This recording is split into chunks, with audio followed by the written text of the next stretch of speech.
નમસ્કાર દર્શક મિત્રો, જી ટીવી ગુજરાતી ન્યૂઝમાં આપનું હાર્દિક સ્વાગત છે। હવે જોઈશું સમાચાર વિગતવાર।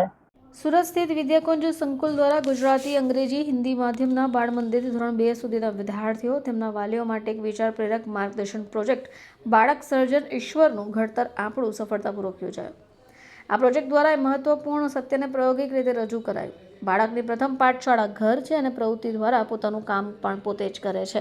ગુરુકુલ પદ્ધતિથી શિક્ષણ મેળવે, વાર્તા કલ્પનાની દુનિયામાં વિહાર કરે। ઘર શેરીની પરંપરાગત રમતો, ઘર સભા, ઘરમાં ધાર્મિક આધ્યાત્મિક જ્ઞાનનું સિંચન થાય। બાળકનો સર્વાંગી વિકાસ માટે અનિવાર્ય છે।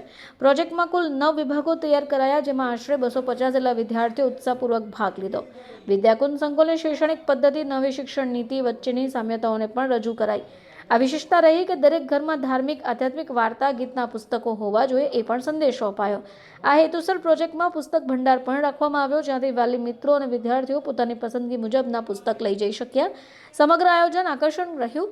પ્રોજેક્ટના ઉદ્ઘાટન સમારોહમાં વિદ્યાકુંજ સંકુલના મેનેજિંગ ટ્રસ્ટી શ્રી જયંતિભાઈ પટેલ, મુખ્ય મહેમાન શ્રી પ્રકાશભાઈ પરમાર, જિગ્નેશભાઈ માંગુકિયા હાજર રહ્યા।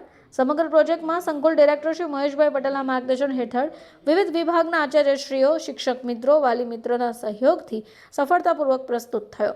પ્રોજેક્ટ શિક્ષણ સાથે સંસ્કારના મહત્વને ઉજાગર કરી વાલીઓમાં નવી દ્રષ્ટિ અને નવી પ્રેરણા જગાવવામાં મદદરૂપ થઈ। મહેશભાઈ પટેલ, વિદ્યાકુંજ સંકુલ નિયામક। આજરોજ વિદ્યાકુંજ સંકુલમાં ગુજરાતી, અંગ્રેજી અને હિન્દી માધ્યમના બાળ મંદિર અને પહેલા બીજા ધોરણના બાળકો માટે એક સરસ મજાનો પ્રોજેક્ટ બાળક સર્જન ઈશ્વરનું ઘડતર આપણું।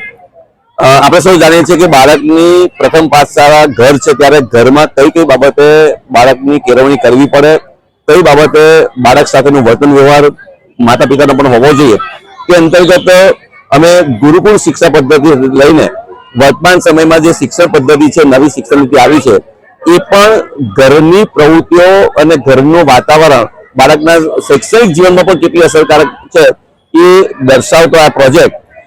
એની સાથે અમે બાળકોને જે ગમે છે, દાખલા તરીકે પરીઓનો દેશ, ચાંદ તારાની વાતો, અનેક પ્રકારની વાર્તાઓ એને સાંભળવી ગમતી હોય છે, ત્યારે બાળકોને દુનિયા જે છે ખરેખર આપણે છીનવી લીધી છે એવું કહી શકાય।